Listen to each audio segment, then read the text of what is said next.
ते निर्णय घेतात.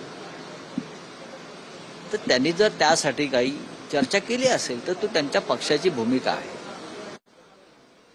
आणि त्यांनी ती भूमिका नक्कीच मांडली की आम्हाला केंद्रात विचारावं लागेल.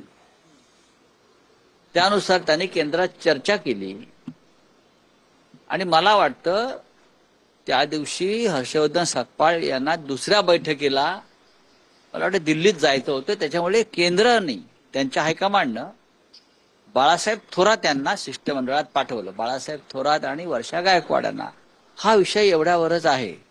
उगाच ते तुम्ही जे रंगवताय त्यात काय अर्थ नाही. आपण जर बघितलं दादरच्या दीपोत्सवासाठी आमच्याकडून दरवर्षी दीपोत्सव साजरा केला जातो. यावेळी प्रमुख जे आहेत उद्घाटनासाठी उद्धव ठाकरे यांना आमंत्रण दिले, निमंत्रण दिले. आकाश बदललेलं आहे. यावेळेला आकाशात त्यांनी जे कंदील आहेत किंवा जो प्रकाश आहे तो दोन भावांच्या एकत्र येण्यानं अधिक रंगीत आणि तेजस्वी होईल. गुजरातमध्ये मुख्यमंत्री वगळता संपूर्ण कॅबिनेटने पुन्हा एकदा राजीनामा दिलेला आहे. काय सांगाल? असं अनेकदा बीजेपी स्टेटमध्ये होत राहतं, पुन्हा एकदा गुजरातमध्ये झालेलं आहे ते. काय सांगाल ही वेळ? त्यांच्या पक्षानं काही बदल करायचं ठरवलं असेल तर म्हणजे हे असे बदल महाराष्ट्रात आवश्यक आहेत. महाराष्ट्रामध्ये इतके भ्रष्टाचारी मंत्री बसलेले आहेत, त्यांच्या भ्रष्टाचाराला खतपाणी घातलं जात आहे आणि मुख्यमंत्री हतबल आहेत.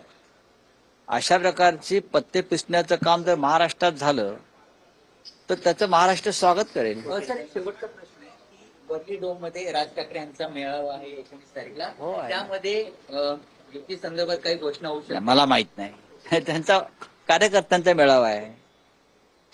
पण सगळे वाट बघतात ती म्हणजे मनसे आणि शिवसेनाची युतीची. योग्य वेळी योग्य घोषणा होत असतात.